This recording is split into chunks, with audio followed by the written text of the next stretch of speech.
Welcome, everyone. I'm Allison Van Dyke.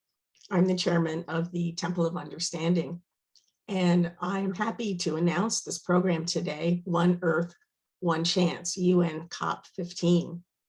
This is a series, an ongoing series of the Temple of Understanding. We are a 63-year-old interfaith organization whose mission is to advocate for interfaith values in the secular setting of the United Nations as an NGO and around the world. Our focus for the past 12 years has been increasing the awareness of religious leaders and actors of our climate crisis and its negative impact on achieving the UN Sustainable Development Goals, in particular, peace, justice, women's health and security, food sovereignty, and environmental sustainability. It's my pleasure today to introduce our moderator and speaker, Grove Harris, and she will then introduce the speakers today. Grove is an eco-justice advocate bringing diverse perspectives to an international arena. As Director of Global Advocacy and representative to the United Nations for the Temple of Understanding, she works on climate change, food sovereignty, economic justice, gender equality, among many other topics. She was Program Director for the 2009 Parliament of the World's Religions. And before that, she was Managing Director of the Pluralism Project at Harvard University. Her Master's of Divinity degree from Harvard School incorporated organizational development and business management into the study of religion and ethics. She's a writer and an artist and co-executive director of the film Roots of Change about her work at the United Nations. Welcome, Grove. The floor is yours. Thank you so much, Allison. I'd like to start this session, if we may, with a moment of silence to acknowledge that there is so much going on in the world right now that we all need the presence of divinity or silence or internal support to navigate where we are right now. So a moment of silence, please.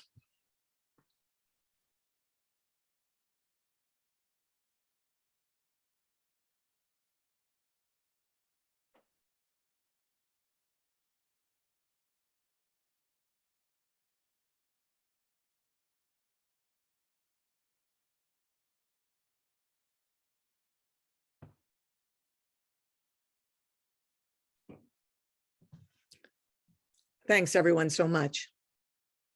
Before I actually do the introductions, Judy, would you be so kind as to offer us a land acknowledgement?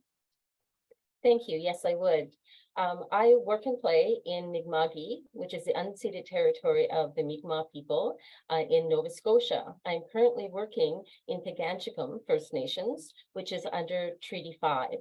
And we are all treaty people. All across Turtle Island, it is all native indigenous land, most of it unceded. And as a settler descent, it's important and that each of us understand that and understand our responsibilities under those treaties. So thank you. Thank you, Judy. So just a logistical note, the chat, I believe, is enabled, and so that for all of the folks who are attending this webinar, we would welcome you, if you feel like putting where you're from into the chat, that's fine. And also we'll be using that as a way to take questions and do engagement with the speakers. So feel free, I will try and be monitoring that to pick up questions as we move along, and then also towards the end as well. So the title of this session, One Earth, One Chance, COP15. We're going to be looking at this UN COP15 experience and the diverse strategies for urgent changes that we need going into and coming out of that pivotal event. Grassroots pressure is crucial, as well as policy change from within those multilateral spaces. The involvement of faith communities can be a game changer, and the pressure must come from everywhere and include everyone. We will explore organizing with spirit, hope, intention, and hopefully effective strategies to make this framework actually vibrant and effective for all of us. So first, I have the pleasure of introducing Judy Green. She is the political advisor and director for Stop Ecocide Canada. Her diverse background and long public service involvement includes serving in the Canadian Forces as a computer science professional, an entrepreneur, business developer, published poet, writer, and community organizers. She's really pleased with the Lions Club International President's Award and Lion of the Year Award. She presented the Heading Toward Extinction talks for Extinction Rebellion, followed by diving deep into the science of climate change and the psychology of climate change denial. She then entered politics with a passion for guaranteed livable income, circular steady state economy, and a just transition towards green energy future for all. She's been working with Stop Ecocide Canada since October 2020, working towards adding a 5th crime against humanity to the International Criminal Court. And she was present at the COP15. So Judy, I just want to say, I think what I'll do is finish introducing you, and then Gopal, I'll introduce you in a little bit when you start to speak. It is so refreshing to have the direct language and concept that ecocide is a crime. So I want to really appreciate your work with that, and also your presence at the COP. And I'd like to invite you to, speak to us about highlights of your COP15 experience. Oh, and I'll just say, COP15 in Montreal was the recently concluded Biodiversity COP. COP stands for Conference of the Parties. It delivered what is being hailed as an outstanding outcome. However, how to make that a vibrant reality is always a question. And we'll hear more from that from Gopal shortly. But Judy, would you please tell us a little bit about your experience there and your organizing work, et cetera? The floor is yours. Absolutely. Thank you so much for that lovely introduction, Grove. And I am honored to be on the panel here with yourself and Gopal. So thank you for this opportunity. Stop Ecocide has a long history. Our founder, actually co-founders, Polly Higgins and Jojo Mehta. Polly was known as the Earth's lawyer. And there's actually a children's book about Holly, talking about her, about Polly, about her being Earth's lawyer, which is absolutely amazing. But Polly had the understanding deep inside her soul that we had to protect this earth that we all rely on, and that the laws of the land are what we as human beings on this planet define as what are the guardrails, the ethical guardrails for our societies. And sadly, in this world of commercialism and capitalism, those guardrails are rusty and in many places non-existent.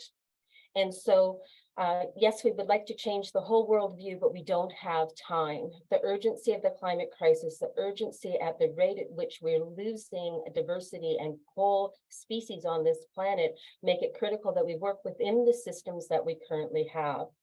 And with the UN, pardon me, not the UN, but the International Criminal Court, the idea of ecocide is actually what started the conversations after the war in Vietnam with napalm, decimating the land and the peoples. And that is what started that conversation, and actually what created the Rome Statute. And at the time, they decided that ecocide was just a little too contentious, and it was more important to get the other crimes against humanity put through. And so now we're looking to write that and add ecocide as the 5th crime against humanity, because it is. If we destroy the world in which we live, we're destroying ourselves and other species on the planet along with it. One of the things in learning about the science of climate change is simply that we, our tools as diplomats are not up to the task when dealing with something you cannot negotiate with. You cannot negotiate with the CO2 levels in the atmosphere. You cannot negotiate with, that species that's going to go extinct. You have to listen to the science and you have to act accordingly. Now, there is precedent for this. The Montreal Protocol and the healing of the ozone layer in the atmosphere, they are making amazing inroads in that. And a couple of the things they do differently is that their agreement has teeth. which means that if you miss targets, then there are consequences. And also, they don't allow states to be part of it if they're not going to participate with an open heart. If they're just there to disrupt and to slow down the progress, they're not welcome. And so I think that we need to look at that model when we're looking at having these global agreements, because without teeth, they mean nothing. And that really struck me at COP15, was that we have our diplomats up there who have amazing skills in diplomacy, but those are not the right skills. They are not the right skills for the tasks at hand, because you have to realize that you can't negotiate your way out of this. Another thing that really struck me is that we have to start thinking of ourselves as human beings, as human animals, as only one amongst many on this planet. We are not above anything. And as soon as humans start putting themselves above other creatures, then it becomes much easier for one set of humans to put themselves above others. If we start looking at the commonalities that we have between all of us and building those relationships based on that common framework, that common interest. You know, we all want our happy, healthy children to live on this land. We want, you know, our generations in the future to have a safe place to live, food, clean water. And I'm on a First Nations reserve where we have to truck in water. So we're not even achieving those basic necessities in our current timeline, but we all agree that it's necessary. So sometimes the way we're thinking about things in one area translates into another. And I honestly believe that our spiritual center, whatever that may be, really is how we approach the world and how we approach and connect with others in the world. So having a strong spirituality, a strong faith is really important to give you that grounding to go out and do the work that we're doing. Another thing that has become quite evident, because Stop Ecocide does a ton of advocating with our elected officials, members of parliament and senators here in Canada. So we work very high level within those strategic partnerships and alliances. And we've been very fortunate because in November 1st, Stop Ecocide Canada had the first completely nonpartisan press meeting on Parliament Hill. And we had representatives from 3 of the major parties. And we've had every single major party in Canada who has elected officials read our petitions on the House of the floor of the House of Commons. So these are huge political achievements that we've achieved, and we need to do more, because ultimately, in order for the law to be passed, we need Canada and other nation states who are signatories to the Rome Statute to sign in favor of adding the amendment to the Rome Statute. But the feedback we're getting from those politicians is they want to know that this is what the people want. And so that takes us into the grassroots. And we have to build, and are building, a movement across Canada that will empower our youth, our grandmothers like myself, you know, embracing everybody in a safe space. We really work hard to provide a safe space within Stop Ecocide Canada for people of all backgrounds to be able to work and do this work together. But we need to do that in all of our organizations so that we can work together, that it's not pitting one group of people against another, or I don't agree with somebody on this one issue, so I can't talk to them about anything else, which is sadly being fed by social media. So we need to understand that you're never going to agree with somebody about every single topic, but grasp onto those things that you do agree on and work together. And so working across Canada, we're raising, and we have members and groups all across Canada, and more growing all the time. So you have to work both at both levels, and we need to use better tools. Thank you. Thank you so much, Judy. And we've put in the chat the link to a video laying this out, that this common ground, as you're saying, is so important, and it's so refreshing to hear about a bipartisan issue, to take that energy that gets lost in these divisive fights, and to sometimes you don't want to be going face to face You want to be No. going shoulder to shoulder saying we need to take care of these priorities right away. Exactly. Yeah, no, thank you for that. And now, Gopal, let me see, I'm coming up with your illustrious bio as well.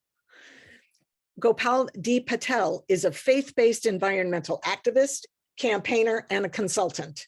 For more than a decade, he has spearheaded environmental initiatives that engage religious communities and leaders in India, East Africa, Europe, and North America. He is co-founder and director of Boomi Global, a nonprofit organization that works to educate and mobilize Hindu communities globally for environmental action. He is also co-chair of the United Nations Multi-Faith Advisory Council and is a member of the advisory board to the UN Decade on Ecosystem Restoration. He also serves on the board of the Interfaith Power and Light and is an advisor to the World Wildlife Federation's Beliefs and Values program.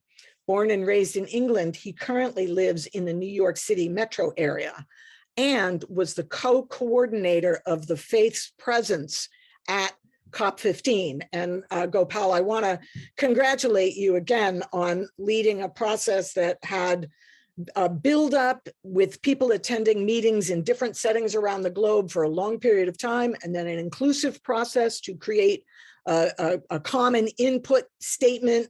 And then I happened to be present for some of the delivery of that statement, because we need to be effective about how we work at the UN rather than just throwing ourselves at it. So over to you for what you'd like to tell us. Thank you so much for joining us.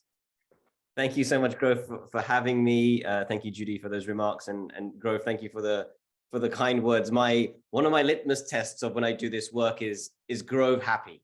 You know, how much trouble am I in with Grove? And if she's happy, then I know I'm doing a good job. So thank you, Grove, for always being a check against my work. So as you said, we coordinated the engagement of about 50 different religious organizations over a period of 2 years leading up to Montreal and COP15.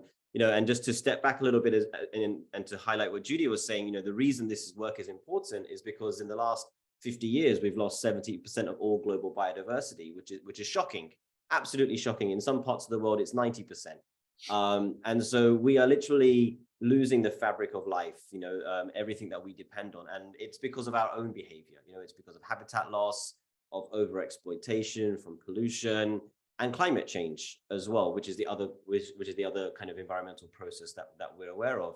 And so it's so important that biodiversity is on the agenda for us, because if we solve the climate crisis, that doesn't automatically mean we solve the biodiversity crisis. We can go to net zero tomorrow, but if we're still overexploiting natural lands and so on, and having unsustainable agricultural practices, we're still going to have a biodiversity crisis, even if we meet all the Paris Agreement targets. And so both, it's part of what the UN calls the triple planetary crisis, and part two of those are climate change and biodiversity.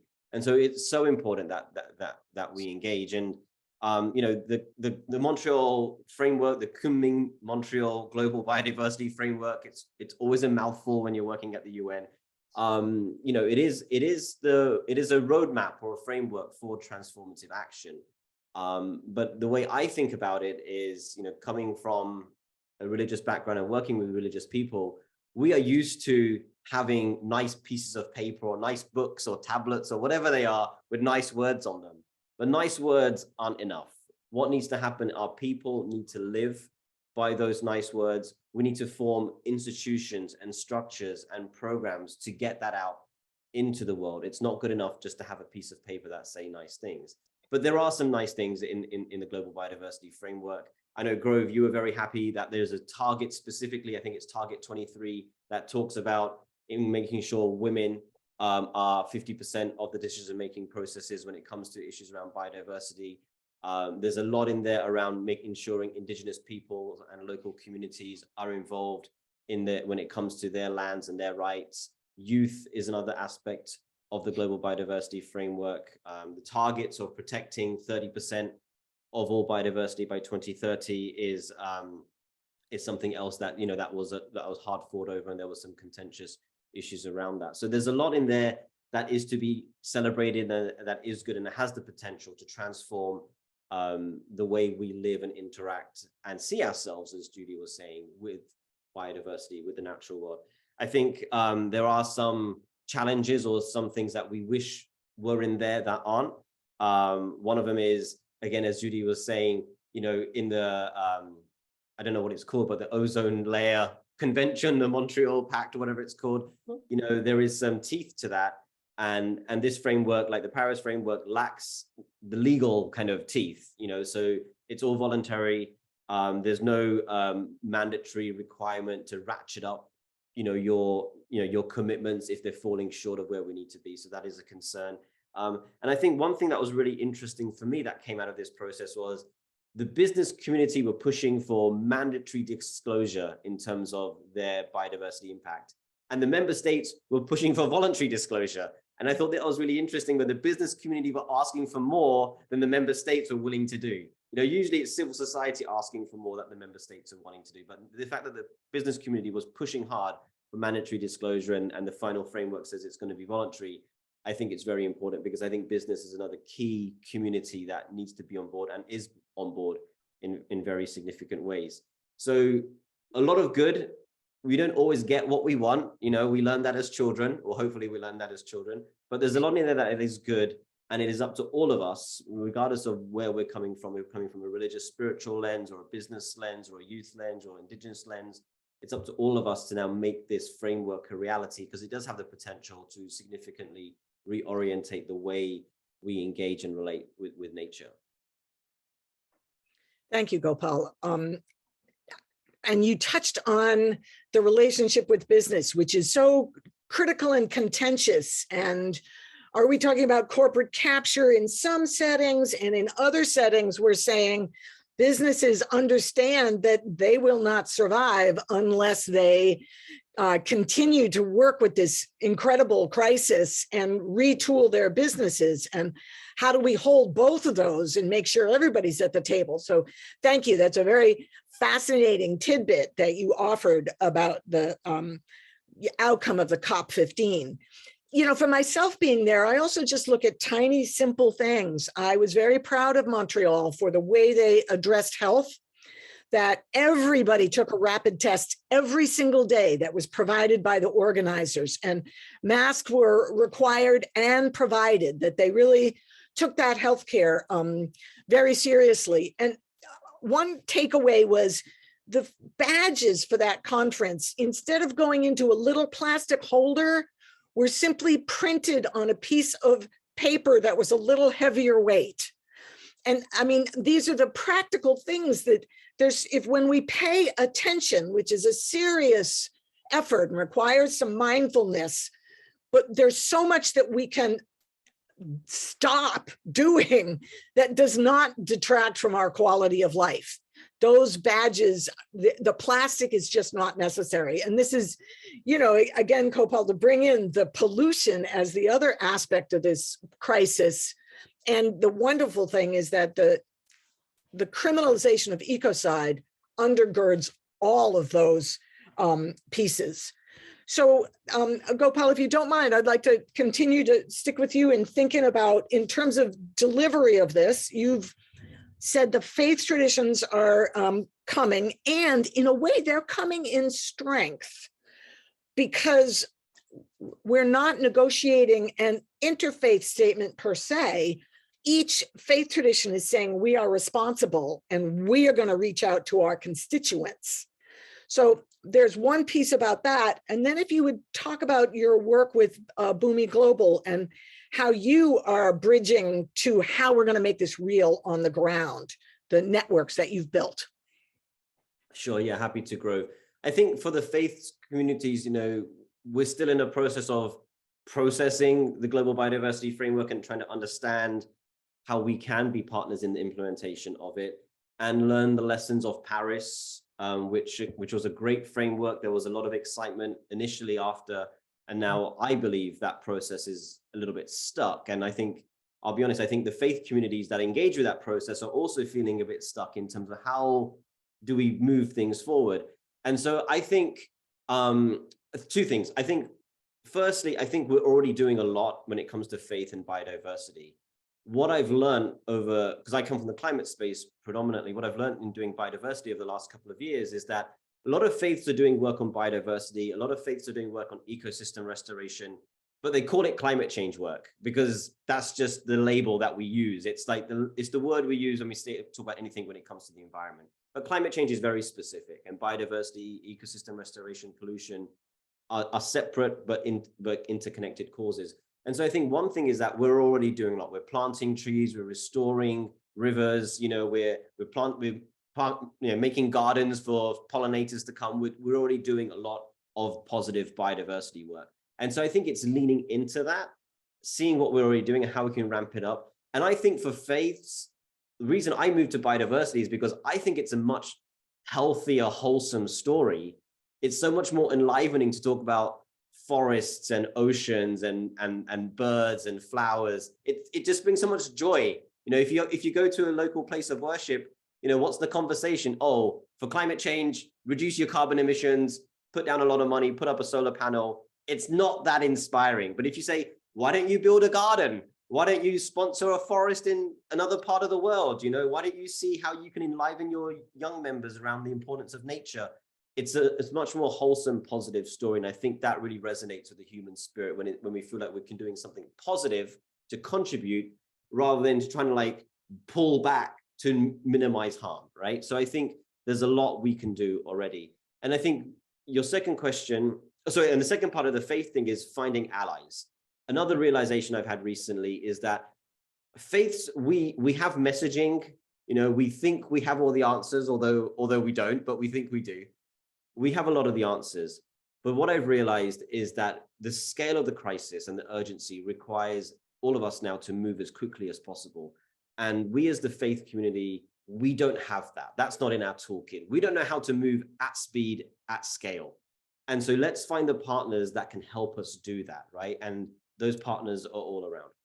When it comes to your second question about the Hindu work, the approach when I started doing this Hindu-based environmental work, one of my mentors told me, he came from a Christian tradition. He said, make sure it's Hindu in its identity. Don't just become an environmental organization with the Hindu label put on it, right? Or don't just become a Christian version of an environmental group with the Hindu label. Make sure it's Hindu by its ethos, by its identity, by its theories of change. And so I've really taken that to heart. And so two things we try to do in Boomi Global, leaning from the Bhagavad Gita, is the first that we recognize that everybody wants to play a positive role, but not everyone's role is the same. And in the Gita, Krishna, in conversation with Arjuna, says to him that, if this is the best you can do, and if you can't do that, do this. And if you can't do that, do this. And he kind of gives him 4 or 5 levels of opportunities to engage, just so that he feels that he can actually make a contribution. Because there's nothing worse than seeing a problem and not feeling like you can contribute to the solution, right? And so in Boomi Global, we really try to ensure, leaning from that Hindu lens, that everyone feels like they have a contribution to make, no matter how big or how small. And the second piece is the final teaching of the Bhagavad Gita, where Krishna tells Arjun, I've told you everything you need to know, but now you need to decide what you want to do. And I think personal empowerment is so important. That in this text, this is God telling his disciple, I've told you everything, but now you decide. I'm kind of detached from whatever you decide to do. And I think that's really important as well. The empowerment of individuals and communities to make decisions by themselves, for themselves, based on knowledge is really important. And those are two of the key pillars that we really try to embody in the work of Boomi Global and the Hindu communities that we work with globally. Is that helpful? It is. So, and I've got a great segue to Judy, but I want to first lift up a question that came in while you were speaking, Gopal. And I want to tell our audience that I believe the chat is enabled for questions there and in the Q&A. So Jason Willits said, thank you, Gopal, for mentioning the death of biodiversity as a high-level concern. Yes, it's a high-level concern. How do we shift the conversation from the somewhat debatable global warming and carbon emissions as our somewhat naive Band-Aid fix and start conversations about the fact that biodiversity was the regulatory system of this planet, and it can't regulate with 30% of the biodiversity it had 50 years ago. And to me, that marries the message from the film The Titanic. And we have to get serious and always stay in hope. And nature bats last, as they say. And no matter how dire, there may well be incredible rebounds that we can't predict. But would you care to speak back to Jason about his concern? Yeah, it is a challenge. You know, climate change, it does get all the air. It is the sexier topic, for better or for worse, and biodiversity. And I think because the causes and solutions of climate change are a little bit easier. You know, biodiversity, the causes of biodiversity loss are like, there are myriad causes for biodiversity loss, and there is no single solution. It's not just fossil fuels going out of business, right? It's like revamping everything, all of our institutions, right? And so I often say a good place to start is around the food we eat, because that is so fundamental to who we are as individuals, as householders, as communities, as traditions, as rituals. And so every time we sit down and are fortunate enough to have a meal, morning, noon, and lunch, and any snacks we have between, like, there's an opportunity there to interrogate, where is this food coming from? Who was it grown by? Where was it transported to? How was it grown? And, you know, and so on like that. And I think finding ways to weave in biodiversity into our daily life is just a natural, I think, is an easy way to start. You know, if we're living in New York City, like some of us may be doing, you know, there's not so much biodiversity. If we're fortunate enough to live in somewhere that's a bit more rural, you know, we're open to trees and other parts of nature and so on. So I think find ways, and this is the same for climate, but I think definitely for biodiversity, find ways to integrate it into your daily life, find ways to talk about it with people. And I think that's the first step to normalizing and raising awareness of the issues. I'm going to take this segue before I go to Judy and just show you, Gopal, that I got hope because the fact this cookbook arrived at my house yesterday, and it's the cookbook in support of the United Nations for People and Planet. And it has recipes from around the globe that are adapting to the changes in local settings and that follow the sustainable practices. And it has pictures of people from around the globe. But I felt importantly, it has this one statement about biodiversity and food. The relationship between biodiversity and the quality, quantity, and accessibility of our food supply is intimate. The things that we eat every day, like you were saying, we have to pay attention, have some gratitude, have some understanding. In a way, it's a reawakening of our embeddedness in our environment. We're the ones who have fallen asleep to that. I wanted to suggest to you that you were very diplomatic when you said the UNFCCC process is a little bit stuck.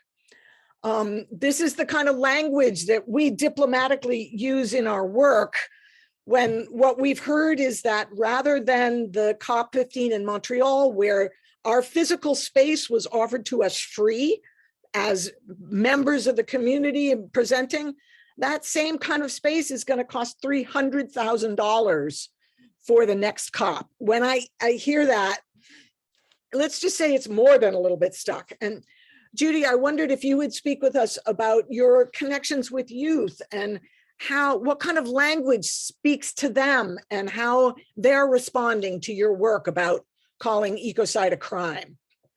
Absolutely. Thank you for that. Thank you, Gopal. I'm like, yes, I agree with everything you're saying. So thank you. You know, it's so very important that we change the languaging. You know, we change it to something positive, because negative shuts people down. It shuts us down. We can't do it. We get into depression. And there is such a thing as climate anxiety and climate grief. You know, when people feel overwhelmed. So really focusing on those little things that each of us can do, and realizing that we're not perfect. We will never be perfect. Don't expect yourself to be perfect. And we can't be perfect in an imperfect system in which we live. So we have to work within those systems while we change things as well. So our networks are growing all the time. I'm on here because of our Faith for Ecocide network, and Pelle Thiel leads that out of our Swedish team. We also have just launched Oceans for Ecocide. We have Farming a Land, Lawyers for Ecocide, Art for Ecocide, Students for Ecocide, and Youth for Ecocide. And Emily Wilkinson is co-chair of Faith for Ecocide. She also runs our youth chapter in Toronto. And we have really powerhouses on our team. Jamie Hunter is a co-founder along with Donna. Totally forgot her last name right now. I do apologize. It's been a long day, but Donna is a very good friend and it will come to me. But Jamie is a youth as well. He was nominated for the Starfishes Award for Eco Justice Warriors Youth. And so youth is critical. And it's kind of funny because as you live your years on the planet, you do tend to accumulate different experiences and accolades and whatnot. And sometimes youth can be very, very, very off-put by that. So you just kind of have to lead with your heart and not let them feel like you were above them in any way, shape, or form, and that their contributions are vital. And the energy of the youth and the way they're organizing and the eloquence of how they speak has been just absolutely amazing. Absolutely amazing. So if there are youth out there, I really welcome you to join our youth group. They do amazing things. They meet and talk about all things that are important to them. And then they do some amazing things out in the world as well. I wanted to back up just a little bit because I wanted to share with you the definition, the legal definition of ecocide that was worked on and came to fruition at The Hague in 2021. And this was deliberated and it came to consensus decision with legal experts. There were 12 lawyers from all different diverse types of law, diverse backgrounds, diverse genders. It was amazing. And they came to the legal definition. Now, this is written in the language of the Rome Statute. So as a non-legal person, I found, oh my gosh, that's really short. But then when you go if you go onto our website, you will be able to find the legal definition. And each of the words has like a paragraph of what it actually means at the International Criminal Court. So ecocide means the unlawful or wanton acts committed with knowledge that there is a substantial likelihood of severe and either widespread or long-term damage to the environment being caused by those acts. So let's just sit with that for a moment. You know, substantial and widespread damage, long-term. And so it doesn't tie it back to it having to have an impact on humans, right? So it's unique in that way. It is an impact on the planet, on the valuable, complex ecosystems that we need to survive. And so I'm really, really proud of this legal definition. Now, once the process progresses and the amendment is put forth, there will be debate, there will be changing. As you both know, being with the UN, you know the process.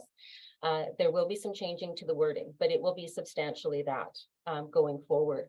And, you know, the process that we use to get there, the definition is wonderful because it really does provide a guideline, and it doesn't, you know, at the International Criminal Court, very, very few prosecutions have ever gone forward that anyone's been put into prison. But the difference with having a criminal law versus a civil law is that corporations that engage in these activities, they plan for it. It's an externality that they plan for, a contingency. They have a slush fund to pay off any civil litigation that might be against them. But they also rely on their reputations in gaining investors and support for their projects. And if they are putting themselves in a position where they themselves, as the organizers of this activity that may result in ecocide, they're going to be putting themselves at risk of criminal charges. And those criminal charges can happen if their company is registered in a state that is a signatory to the Rome Statute, if they have offices in a state that is a signatory to the Rome Statute, or they are operating in a state that has signatories to the Rome Statute, or if they are even traveling through a state that has a signatory to the Rome Statute. So it really is to work as a deterrent, as a guide rail. And we have a burgeoning group of businesses that are supporting.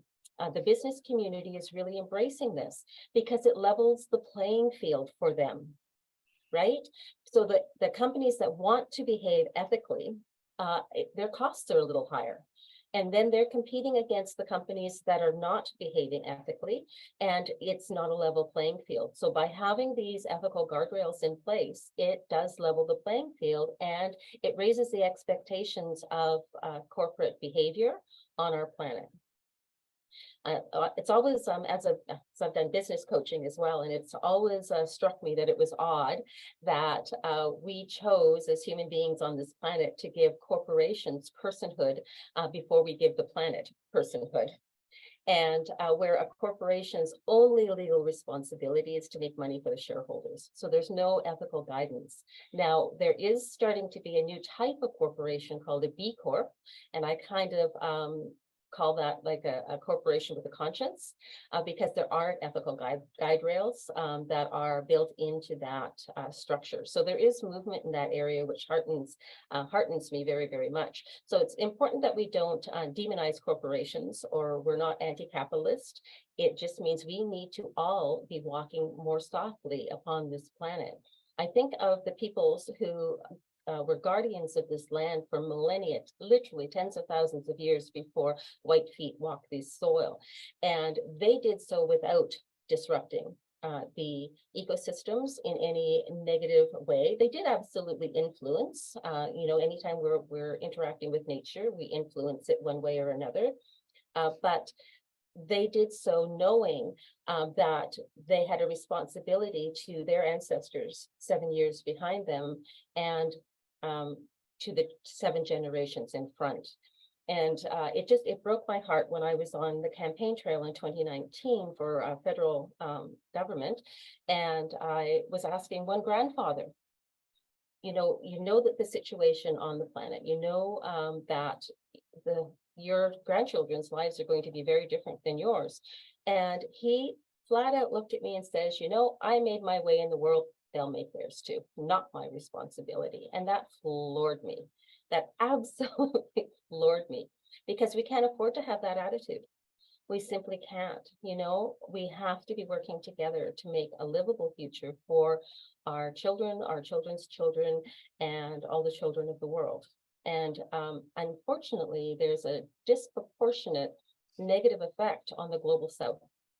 And us in the North have privilege that we don't even realize that we have, and layers of privilege that is not afforded to those in the global South.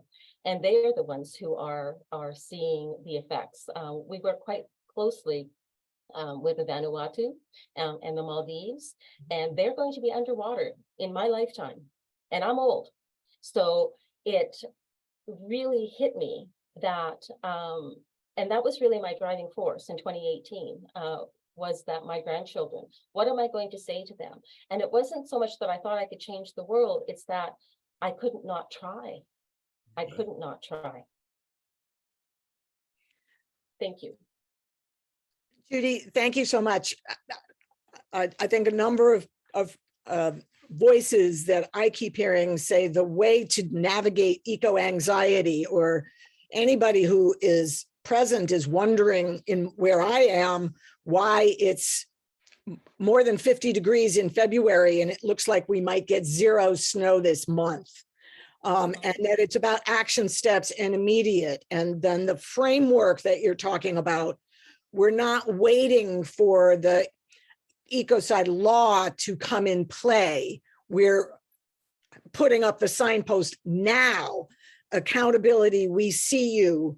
And there are other movements about citizen reporting on pollution, for example.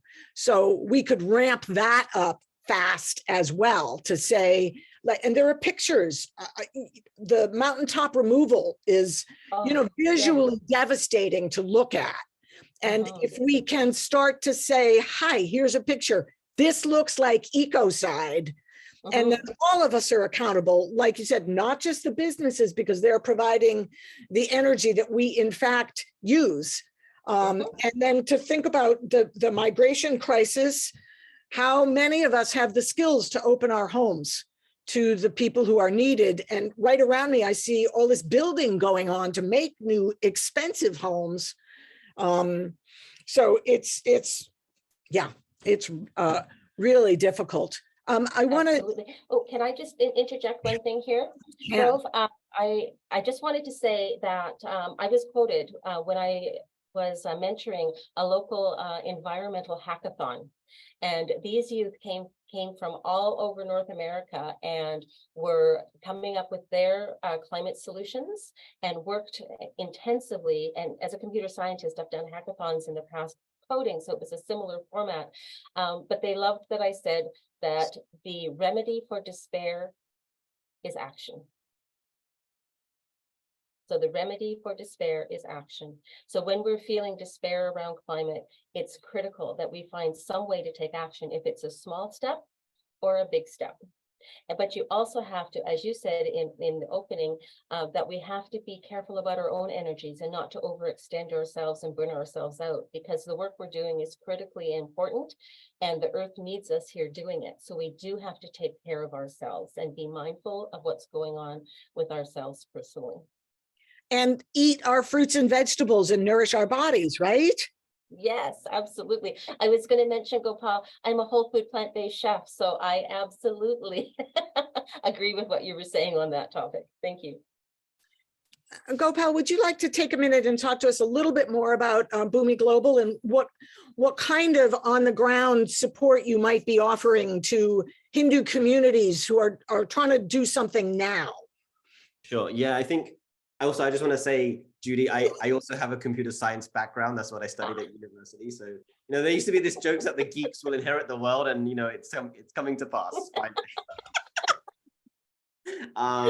But in terms of the work we're doing at Boomi Global, you know, a lot of the work we're doing is around capacity building and training with Hindu communities, because, you know, we're a pretty small NGO.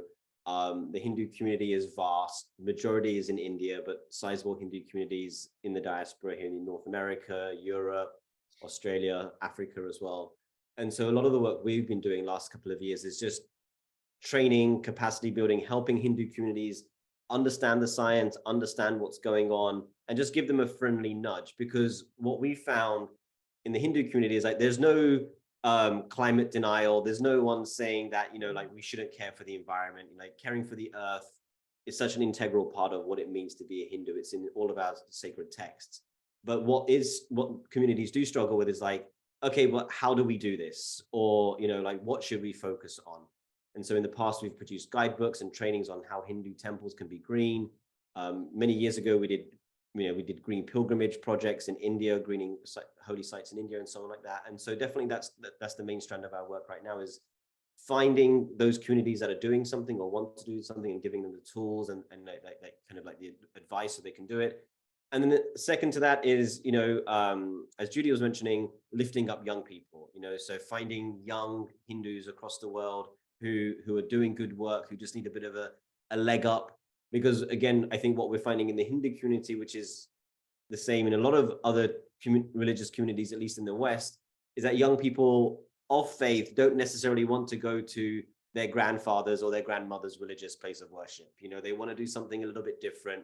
You know, they don't want to go to somewhere just on Sunday. You know, they want to integrate their spirituality and their metaphysical worldview into their everyday life.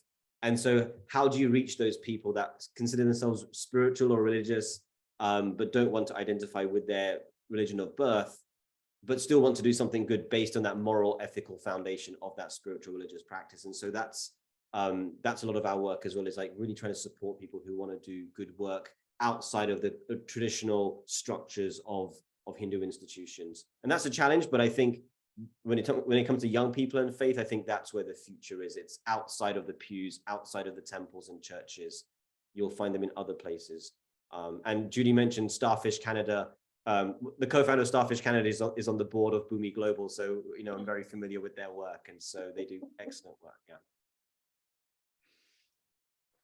It's so funny that the two of you have so much in common. I know, I love that. And I would then very much hope that some synchronicities and work together going forward could come out of this. I want to lift up a little bit what I'm seeing in the chat. We've got a gentleman named Jim who's questioning the terming something sexy and saying he doesn't care what's sexy. And on the one hand, I agree. And on the other hand, I disagree, because the erotic is partly about vitality. And it's partly about going to the grocery store and saying, wow, this green pepper is about eros and is going to nourish me. And I'm capable of responding to a vegetable. Just saying, I'm willing to be weird on that. And then, and because we have to reclaim weird, we know that. Okay. And then his question also, and Jim, you're writing to the host and panelists, so you could send to everybody, I think. Climate breakdown or emergency, it's a little hard because those words are breakdown. The climate is changing. The climate is actually rebalancing. And it's highly unfortunate because the storms are wreaking havoc in New Zealand, and I won't even, Turkey and Syria, and, the drought that's coming in the western part of the US. The climate is rebalancing, and it's our own hubris that says it's breaking down. We're destroying what we had, but the climate is, in a scientific sense, keeping on working. Let me also lift up a comment from Marta Benavides, that she's basically saying that climate change is, what we're seeing is the tip of the iceberg. The nature of all the diversity has been used in very pragmatic, opportunistic ways, forcing whole countries, nations to grow commodities like coffee as a business, imposed even by coups d'etats and maintaining a military dictatorship to enforce this for decades. The developing world, large majorities of people that are being subjugated. So this is about, you mentioned it earlier, Judy, the extractions. And it's happening in the global South, but also in the national South. We have right smack in the US, some of the oil companies trying to pivot to plastic production and doing it right in Louisiana, where that cancer alley doesn't need any more plastics. And so that the folks who are in the north of the US are not sensitive enough to the price it's being paid in the south of the US, being paid for all. Environmental racism is not exclusive to a single place on this globe, sadly. Mm-hmm. Yeah, absolutely. And then, of course, Marta is lifting up the indigenous wisdoms that we need to be thinking about. How do we not only reduce, reuse, recycle, but refuse? And there are already in place models about circular business certification that says in the design process, you have to take responsibility for the full cycle. And I think all of us have said we've got work in our immediate local, and I just wanted to let you know that the Temple of Understanding works locally on the Cape and the islands. And I recently put out there that the nitrogen pollution is because we just don't know how to manage nitrogen.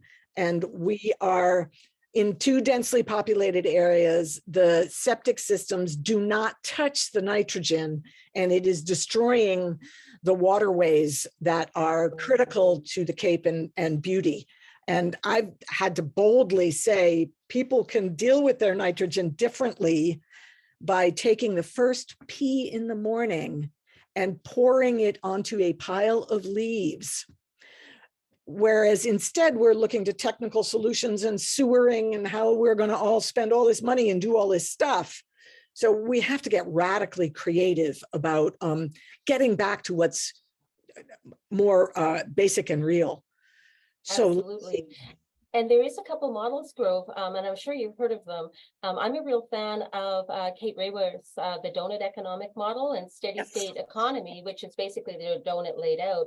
I love the concept of having a floor, a social equity floor, below which we do not go. So everybody has food, fresh water, food of their choice, fresh water, education, health, all those things that are in Maslow's hierarchy, right? Shelter. And then at the top part, we have a ceiling that we cannot exceed, and that is the carrying capacity of the earth. And depending on where you are, we use up the resources, our whole yearly supply of resources, usually within the first 3 months. In the global north, we use up the resources that the earth has for us for the whole year in 3 months. So we are burning through, if these were cash reserves, we would all be bankrupt, right? So if we think of it in those terms, we really have to get our act together in terms of how we use the resources around us, and that we do so in a globally compassionate and sensitive way. I also wanted to mention that when we are talking to people, it can be very frustrating, but you have to meet them where they're at. You know, meet them where they're at and change your language into the language they understand. And so for those of you working in the UN, you need to, and you may already do this, but you have to understand when you're talking to somebody who's not UN, and you do because of your statements at the beginning, that you have to talk in their language. And in order to learn what that is, we have to learn to listen more instead of always being the ones talking. And as someone who loves to talk, that's a lesson I'm still working on. Grove, it seems like you've set off a real thing in the chat. People are talking about peeing outside. I think that's like the next wave. I'm so glad, except you have to be careful not to be arrested for indecent exposure. Just really be careful. There are parameters on this. Okay, so we've got just a couple minutes left. I think we've touched on everything in the chat, and I'm just really glad that you both are talking about actions now and frameworks that we're building at the same time, and concerns of youth and sources of nourishment, because we need to stay in the place of hope. And the fact is, we can reduce our consumption in North America and at the same time increase our quality of life. Just saying, there are total opportunities to, you know, in a post-COVID world, eat more with each other, savor our food more, savor our friendships more, stop with this constant, you know, you got to have the latest, greatest, newest. The fashion industry is one that could be cut in a big way, and every generation can pick their target point. Maybe we could fight to have advertising, which we know is excessive, you know, removed as a business expense, and then let those taxes be redirected. Maybe every other kind of subsidy, we could think about how are we going to navigate that, making sure there's food for people so that when the prices go up, nobody has to panic because we're sharing. And there's obviously indigenous models for that.